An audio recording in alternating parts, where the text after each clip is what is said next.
Joining us today are the founders of AllKickBoxing and athletes at the Stony Brook Kickboxing and Muay Thai Club, Jimin Kim and Ricardo Jean-Pierre.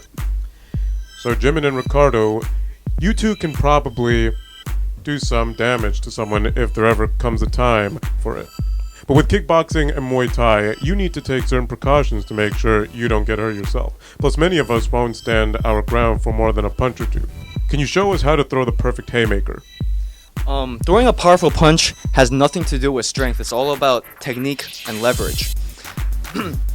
So a haymaker, I think people assume that to be a right hook. And so now I'm going to demonstrate the right hook. And it all starts with the feet.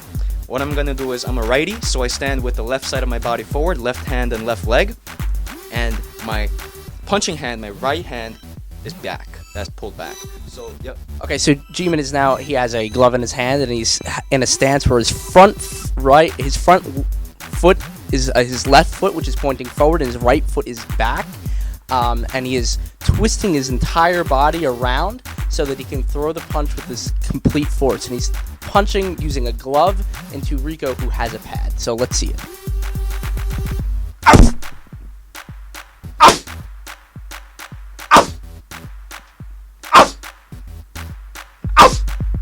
So, yeah. What happened there was I transferred weight from my rear right leg to my lead left leg. And as I'm doing that, my rear foot, I'm lifting my rear heel up, and I'm using the ball of the rear foot as if I'm burning out a cigarette. So I'm twisting towards to transfer weight to my lead hip, and I make sure I don't extend my chin past the lead knee, meaning give my opponent the chin, and my hip should twist naturally if my legs are turning that way. And the moment my hip is done turning, the arm should naturally fire. The key to doing this isn't to wing the shot, is to keep it as compact as possible, as close to your chin until the very end, where you extend it out and you crack your opponent with a crisp shot, not a world star hip hop shot. Is that grunt that you do, is that natural or is that just added effect? No, it's completely natural.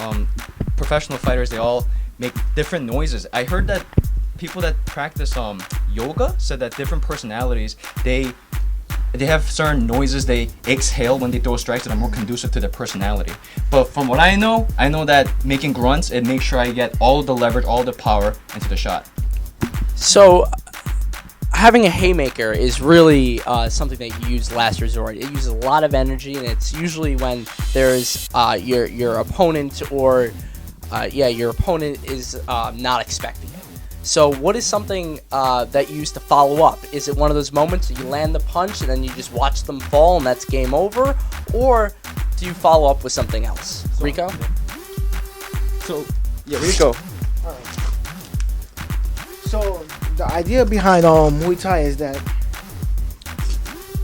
you're not supposed to be using a lot of your energy. You're supposed to be conserving as much energy but throwing a lot of power. Basically with these martial arts is that it follows the law of physics, so you're using your whole body to throw these shots, and you're not using just brute strength and just wasting energy. So for example, Jimin Kim showed us the hook, right? Which is you twist your body over and then you keep your body as compact and you come through with the hook. What will come naturally is that since you're already twisted at one angle, you will follow up with a left hook and throw a right low kick. And it's basically you're following your body and you're twisting every shot. So every turn you have, there's tension coming, and then you're able to use that force to use the torque and punch in the other direction.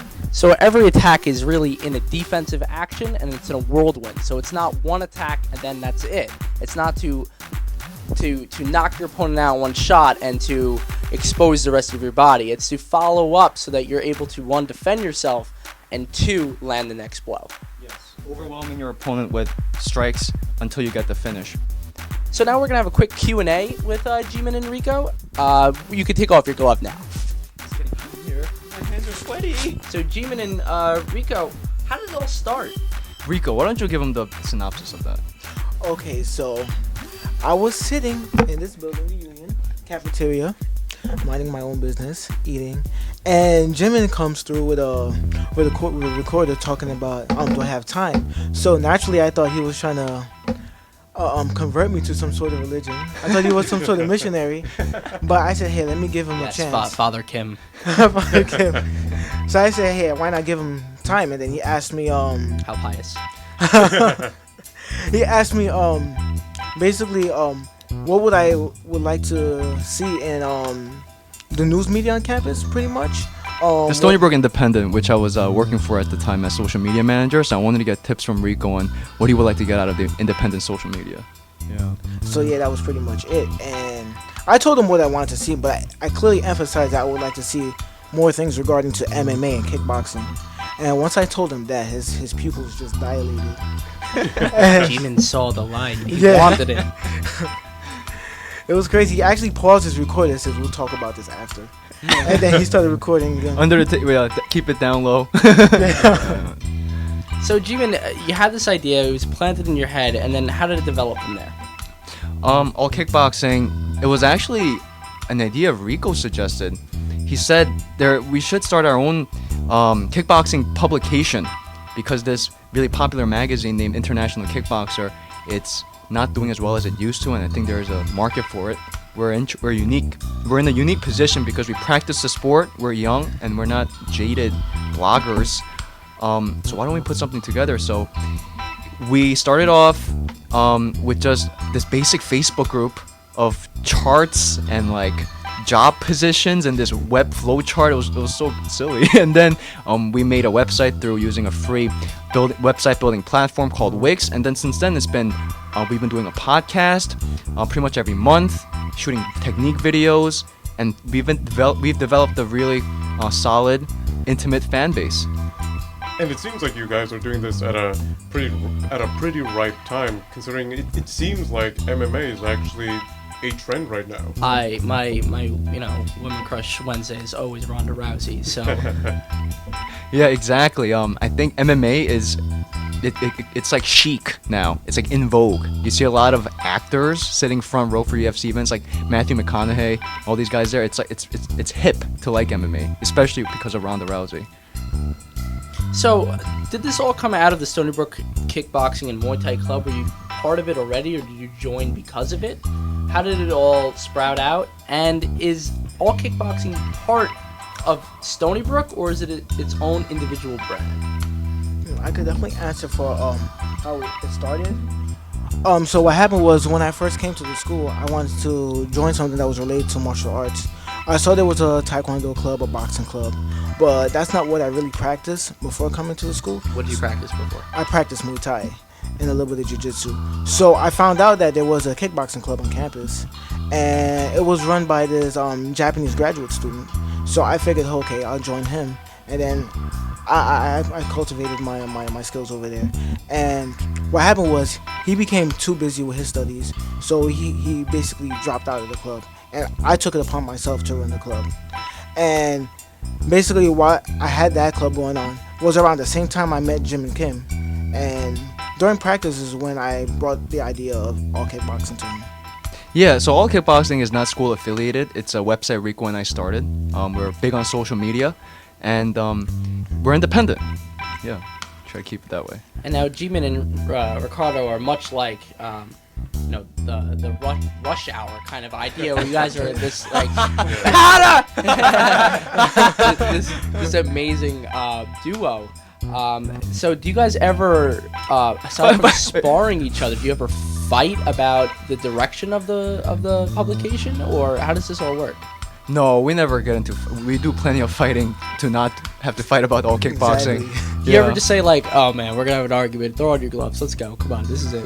No, Definitely not. Like there's a mutual respect between Rico and I, because I've sparred with him and I know how tough he is. He doesn't give up, and vice versa.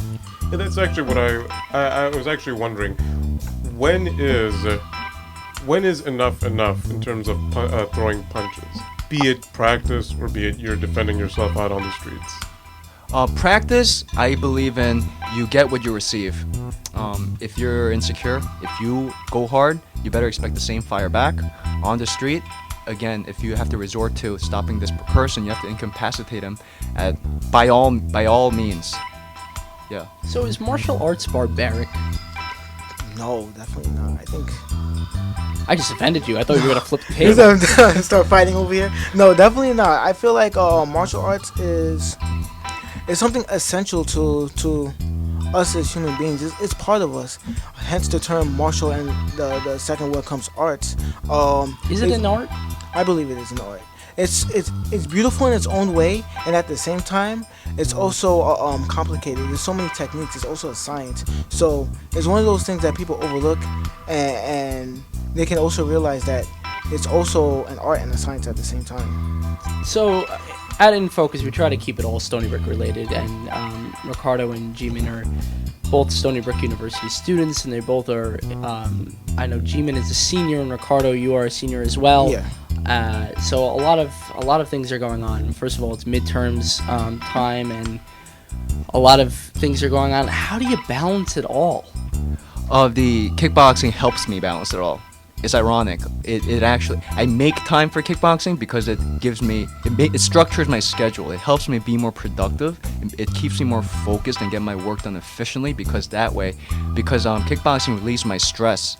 It prevents me from getting up out of the library to take a break outside, because I've already just exhausted myself working out. So Ricardo, is it really zen for you as well? Yeah, it's pretty much zen for me. I think kickboxing is like the only time where I get to like release all the stress as well. It's the only time I get to kind of like relax and rewind, which sounds kind of counterintuitive to relaxing in kickboxing, but it works out for me. And it's the only time where I actually exercise, so it really helps. Well, yeah, because your stress levels are are lowering because you're releasing all that stress. But that's at Stony Brook. But outside, have you guys participated in any competitions? No, I haven't. Me neither. I actually wanted to, but... And how I want to, I don't want people to assume that martial arts isn't for you simply because you don't have the intent to compete at amateur and let alone professional. That shouldn't be an insecurity that you should ever have to face. It's about, I trained at Longo and Wyman Mixed Martial Arts. It's a mixed martial arts gym in Garden City where the UFC middleweight champion Chris Weidman trains. And his coach, Ray Longo, said it's not about fighting, it's about making the fighting work for you. Whether you're an accountant, a babysitter, or the UFC champion, everyone can walk through these doors and make the most out of their life. Martial arts is a vehicle to better your life. That's how I see it. So fighting is really not about landing the punch, but rather the community that's involved in it. The community that's involved in it, and how it structures just my schedule.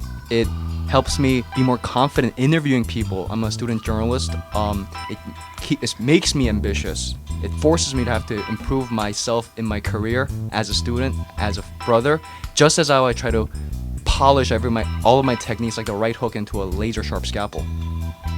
But now, let's say you injure yourself. Then what? Okay, Is it all over? It's not all over. When you injure yourself, the best thing for you to do is take some time off, reevaluate why did you get injured, what are the best ways you could defend yourself. I see injury is like something parallel to what happens to you in life. Sometimes you have a few setbacks, and those are the best times where you could sit back and kind of reevaluate what's going on and how you could recover from that and do much better than before. So I sparred Jimin like 4 weeks ago, and he really hurt me. He caught me with a right hook to my lower rib. Jimin, how dare you? Yeah. Sorry, Rush Hour 4 won't ever be made if there ever was going to be. You ain't giving me a Rush Hour 4. By the way, the reason we're saying this is because Rico's black and I'm Korean. Yeah, so everybody knows. Yeah, there's no visuals on the Asian show. So, guys, if you are listening, you better hope that your next health insurance policy has a Jimin and Rico clause in it. Yes. Yes. I like So, in other words, fighting the good fight, fighting in martial arts, is about who you spar with and how well you train. It's not about necessarily going out there and seeking a fight, but really knowing how to land a punch, but also how to get away. If you're interested in joining the Stony Brook Muay Thai and Kickboxing Club, drop an email to Jimin at jimin.kim, that's jimin.kim at stonybrook.edu. Be sure to check out Jimin Kim's and Ricardo Jean-Pierre's content at allkickboxing.wix.com/allkickboxing for videos, photos, and the play-by-play, or punch-by-punch rather, of professional MMA and kickboxing fights on their podcast, The Clinch. Follow them on Instagram at AllKickBoxing and on Facebook at www.facebook.com/AllKickBoxing. The Twitter handle is a little different. It's AllKickBoxing with an underscore afterwards. Listeners, don't be on the wrong side of the glove. Thanks again for joining us today, Jimin and Rico. I feel like we all learned a lot today. Definitely interesting, I should say. Oh, thanks. Thank you guys. Yeah, thanks, Oh guys. my god, that was awkward. Yeah. No, this was a blast. It was a thrill. Rico? Yeah, it was great. I really had a great time trying to give you guys